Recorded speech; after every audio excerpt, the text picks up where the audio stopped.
इनका अंदाज क्या था, जिंदगी कैसे गुजारते थे, अल्लाह के वली होते कैसे हैं।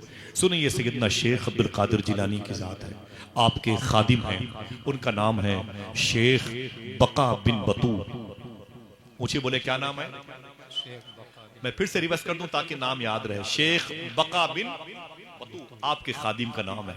हुजूर गौसे आजम का मर्तबे विलायत देखे, पहुंच देखे। आप फरमाते हैं, मैं एक दिन शूनीजिया के कब्रिस्तान से गुजर रहा था, अचानक मैंने क्या देखा कि एक कब्र नजर आई। मैं उस कब्र के करीब बैठ गया। जब गया मैं बैठ गया तो मैंने अपने हाथों को उठा के दुआ की। बहुत देर तक मैंने अपने हाथों को उठा के दुआ करने लगा, यहां तक कि बहुत देर हो गई। आपके खादिम शेख बका बिन बतू कहते हैं, मैं परेशान हो गया। क्या बात है, सैयदना शेख अब्दुल कादिर जिलानी इतनी देर तक कब्र के पास बैठे हुए हैं, अल्लाह अकबर। तो वो कहते हैं, बहुत देर के बाद हुजूर गौसे आजम रज़ी अल्लाह उठे।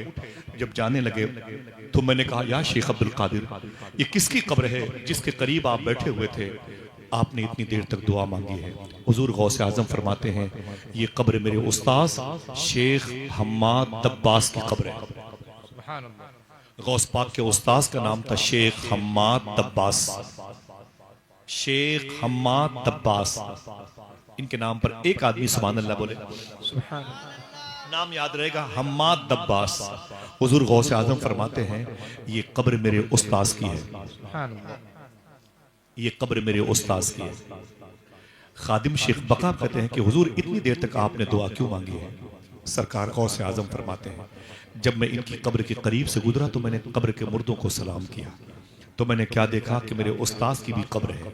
मैंने क्या देखा, मेरे उस्ताद शेख हम्माद दब्बास की कब्र जन्नत के बागों में से बाग बनी हुई है। सुभान अल्लाह। मेरे उस्ताद की कब्र जन्नत के फूलों से भरी हुई। जब मैंने गौर से देखा तो मेरे उस्ताद शेख हम्माद दब्बास की कब्र जो थी ना, वो नूर से भरी हुई थी। वो कहते हैं फिर तो गौस पाक फरमाते हैं, जब मैंने अपने उस्ताद को देखा तो बड़े खुश थे, उनके जिस्म पर जन्नती लिबास था। लेकिन मैंने गौर से देखा तो उनका जो दाहिना हाथ था वो यूं था। जिंदगी में उनके दोनों हाथ सलामत थे, लेकिन आज जब मैंने कब्र में देखा तो उनका हाथ विकलांग था, माजूर थे, अपाहिज थे। समझ रहे हैं? गौस पाक फरमाते हैं, जब मैंने देखा ना गौर से तो उनका जो हाथ था वो विकलांग था। मैंने अपने उस्ताद की तरफ तवज्जो की नजर डाली और मैंने कहा, उस्ताजी, सलाम किया, आपकी कब्र जन्नत के बागों में से एक बाग है, लेकिन आपका हाथ तो यूं है, हाथ कैसे खराब हो गया? तो आपके उस्ताद खड़े हो गए, बोले, शेख अब्दुल कादिर, तुझे याद है, तुझे याद है? फरमाया क्या? तो आपके उस्ताद कहते हैं, एक मरतबे सर्दी के मौसम में, सर्दी के मौसम में मैं तुमको और तुम्हारे मदरसे के स्टूडेंट्स को लेके आगे आगे जा रहा था। बाबू शेख से 1.5 किलोमीटर के फासले पर नहर दजला है, दजला नहर है। जब मैं उसके करीब से गुजरा ना तो सर्दी बहुत पड़ रही थी। उस दिन मैंने ट्राई करने के लिए, देखूं तू सब्र करता है कि नहीं, मैंने अपने इसी हाथ से तुझे जोर से धक्का मारा था और उस नहर दजला में तुझे गिरा दिया था। सर्दी बहुत ज्यादा था, तू नहर दजला में डूब गया, निकला, तेरे कपड़े भीग गए थे, तूने मुझे कुछ न कहा, सिर्फ सब्र किया। तो मैंने और तेरे स्टूडेंट्स तलबा से कहा, अब्दुल कादिर साबिर है, साबिर। सुभान अल्लाह। बच्चे मजाक उड़ाना चाहते थे, मैंने मना कर दिया, खबरदार अब्दुल कादिर को कुछ मत कहना, मैंने इसको सब्र का पहाड़ पाया है। सुभान अल्लाह। मैंने सिर्फ तेरे सब्र का इम्तिहान लेने के लिए तुझे धक्के मारे थे। गौस पाक फरमाते हैं, मेरे उस्ताद, ये आपका हाथ क्यों खराब है? आपके उस्ताद रो के बोले, इंतकाल के बाद जब मुझे अल्लाह की बारगाह में लेके जाया गया तो अल्लाह ने फरमाया कि ऐ हम्माद दब्बास, तेरी बख्शिश हो जाएगी, तुझे बख्श दूंगा, तूने मेरे हबीब के दीन को फॉलो किया है, फैलाया है, तू मेरा दोस्त है। लेकिन ऐ हम्माद दब्बास, मैं तेरे उस हाथ की ताकत को छीन लूंगा जिस हाथ से तूने मेरे अब्दुल कादिर को धक्का मारा था। अल्लाह। कहते हैं, अल्लाह ने फरमाया, ऐ हम्माद दब्बास सुन, तूने इसी हाथ से नहर दजला के किनारे पर मेरे अब्दुल कादिर को नहर में फेंक दिया था। सारी नेमतें तुझे मिलेंगी, लेकिन तेरे इस हाथ की ताकत में तुझे वापस नहीं करूंगा। मेरे इस हाथ को यूं कर दिया गया। ऐ अब्दुल कादिर, मैं जब इधर देखता हूं तो खुश होता हूं, अल्लाह को याद करता हूं, लेकिन जब दाहिना हाथ याद मुझे नजर आता है विकलांग, तो फिर मुझे तू याद आता है। तो गौस पाक फरमाते हैं, ऐ मेरे उस्ताद परेशान मत हो, गौसना पाक ने फरमाया, मैंने अपने हाथों को उठाया दुआ करने के लिए। मैंने कहा, ऐ मेरे मौला, तुझे अपने हबीब का वास्ता मेरे उस्ताद के हाथों को दुरुस्त फरमा दे। सुभान अल्लाह, सुभान अल्लाह। खादिम ने कहा, फिर? सरकार गौसे आजम फरमाते हैं, जब मैं दुआ कर रहा था अपने उस्ताद की कब्र के करीब में, देखना कोई है जो सुभान अल्लाह कहे। खादिम कहते हैं, फिर?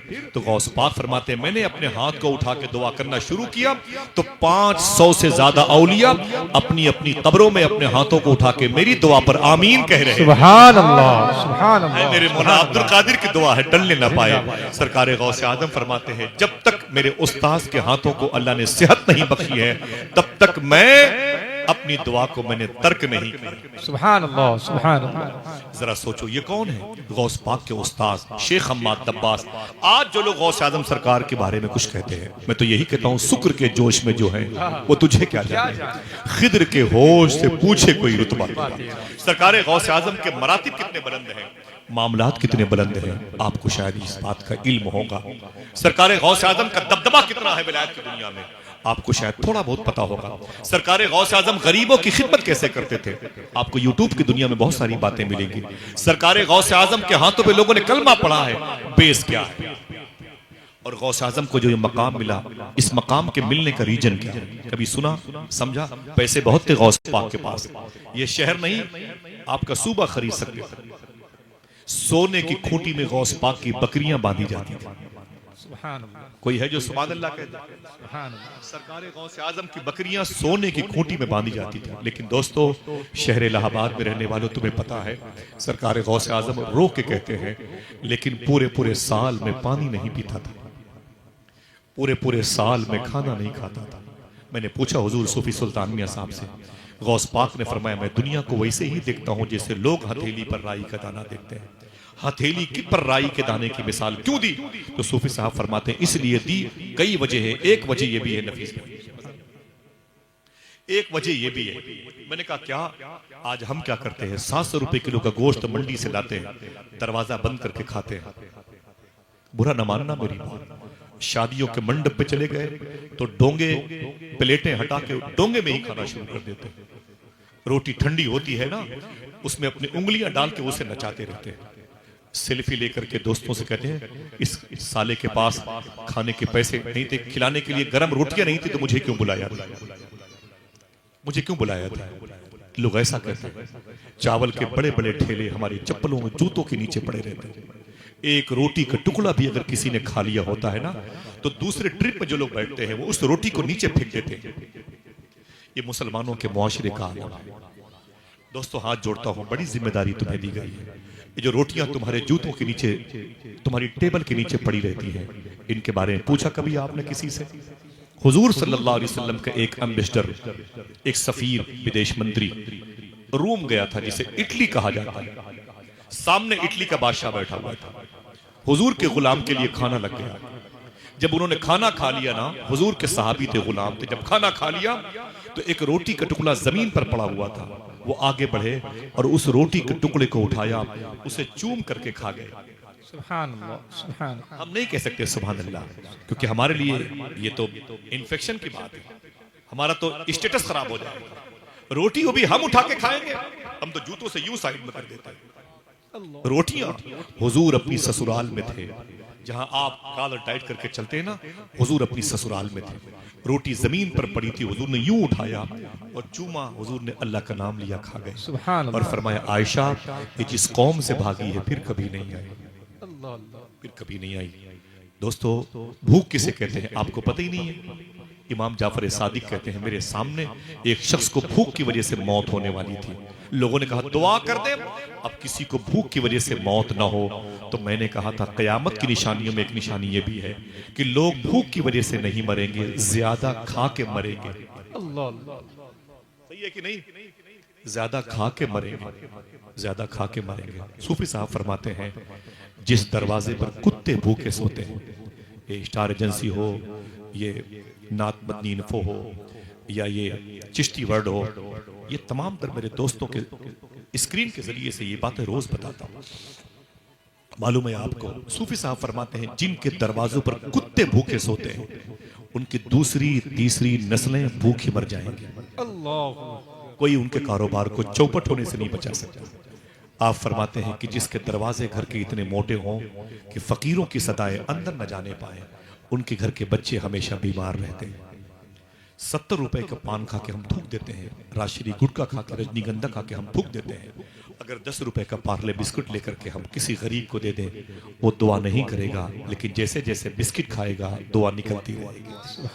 सुभान अल्लाह। बुरा न मानना, मैंने पूछा सूफी साहब किबला से, हुजूर आज के दौर में बड़ी बड़ी हॉस्पिटल बन रही है शहर इलाहाबाद में, आप फरमाते हैं क्यों? तो मैंने कहा पहले के दौर में यही शहर था, यही गंगा जमुना का पूरा घेरा हुआ था, ये करेली का पूरा बेल्ट था, उधर बेली का पूरा इलाका था, उधर जो है ये जहां से हनुमानगंज का इलाका, ये झूसी का इलाका शुरू होता है, उधर से फाफामो का इलाका शुरू होता है, यही बेल्ट था, लोग यही थे, अस्पताल नहीं थी।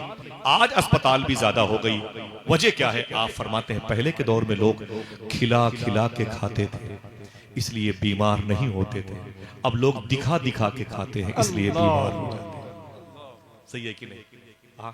हम टेबल पे कैसे बैठते मालूम है? हुजूर के गुलाम ने कहा गया था इटली विदेश मंत्री, और रोटी का टुकड़ा उठाया जमीन से, उसे खा लिया। तो जो मीडिएटर था उसने कहा चुप, मुसलमानों के नबी के उस उम्मत से दिमाग खराब है।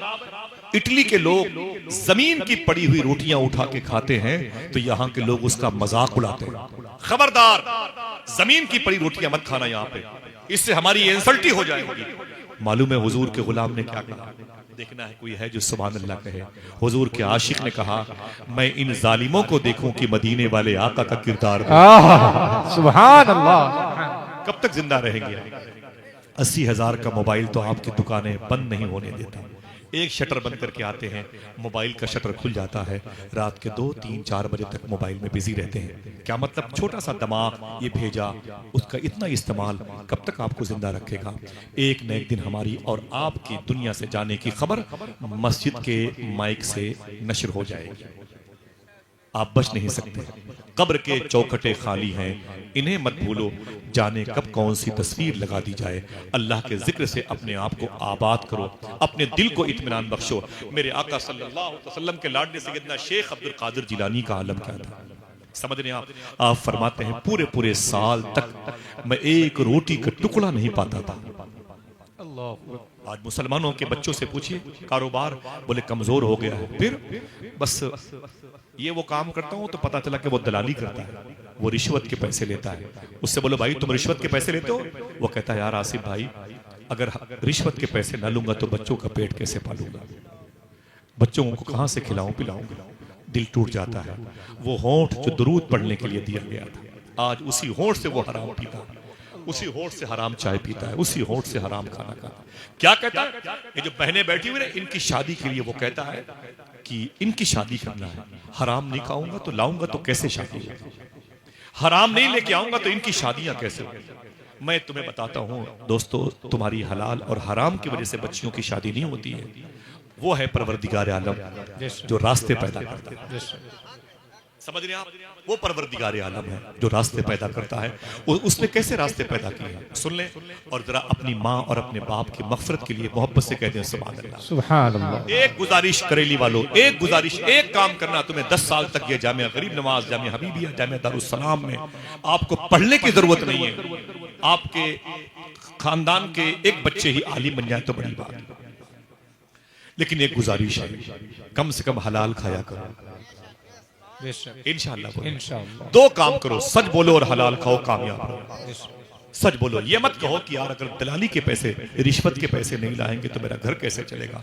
मैं बताता हूँ घर कैसे चलता है। इमाम अब्दुल्ला याफई की बड़ी मोटी किताब है, बड़े अजीम बुजुर्ग हैं। आप फरमाते हैं एक साहब की 4 बेटियां थी, और जब 5वीं मरतबे बीवी उम्मीद से हुई, उसके पेट में बच्चा आया ना, तो बीवी के पास आया, बोले सुन, बीवी का लिबास पकड़ के बोले सुन, अब अगर तेरी कोख से बेटी पैदा हुई तुझे तलाक दे दूंगा। बीवी रो के बोली क्यों, मेरा कसूर क्या है? अल्लाह की मर्जी है जो बेटियां पैदा होती हैं। उसने कहा कसूर तेरा है, ये कोख तेरी है, ये कोख तेरी है, ये कसूर तेरा है, इसलिए मुझे तुझसे नफरत है, खबरदार अब बेटी न पैदा करना। वो औरत रोने लगी, कहती जब 9 महीने पूरे हो गए, मेरे शौहर ने मुझसे कहा चल मेरे साथ सफर पे। मैं अपने शौहर के साथ, अपने हस्बैंड के साथ सफर पे निकली ना, एक जगह तंबू कनात लगा के काफिला रुक गया। छोटी सी पहाड़ी थी। औरत कहती डिलीवरी का दर्द हुआ। मैंने वॉशरूम के बहाने से लोटे में पानी लिया और अपने शौहर से पूछ के उसी पहाड़ी पे चढ़ गई। एक गुफा था, उस गुफा के अंदर चली गई। जब मैं गई तो दर्द ज्यादा हुआ डिलीवरी का, तो अचानक मेरे पेट से जो बच्चा था वो बाहर आ गया। इमाम याफई फरमाते हैं जब औरत ने देखा गौर से ये बेटा है या बेटी है तो रोने लगी। एक अलग से दर्द हुआ क्योंकि फिर बेटी पैदा हुई। अल्लाह, वो माँ जो तुम्हारे घर में है, जिसने तुम्हें पाला है बड़ी मशक्कतों से, जिसकी कोख से तुम पैदा हुए हो, उसको नाराज मत किया करो। इंशाअल्लाह बोले, उसका ख्याल रखा करो। वो बड़ी प्यारी होती है। माँ बूढ़ी होती है लेकिन तुम्हारे लिए हमेशा जवान रहती है। नारे तकबीर, नारे रिसालत, उलमाए अहले सुन्नत। देखें शायर अहले सुन्नत, नारे तकबीर, नारे रिसालत, शायर अहले सुन्नत मोहतरम कारी गुलाम नूर मुजस्सम उन्नावी, मोहतरम मजहर रजा इलाहाबादी, मोहतरम सैफ सलमान रजा सैफी प्रतापगढ़ी। मेरे भाइयों में बिलखुसूस मोहतरम गुलाम नूर मुजस्सम भाई शायर मुल्क हिंदुस्तान, या ये कहा जाए कि शान मुल्क हिंदुस्तान, बहुत बड़ा नाम है नात के हवाले से। और आपके शहर को ये शरफ़ मिला कि उनके कदम यहाँ ज़्यादा रातों में दौड़ते मुस्कुराते रहते हैं। यहीं से वो पहचाने जा रहे हैं। भाई मजहर साहब सलमान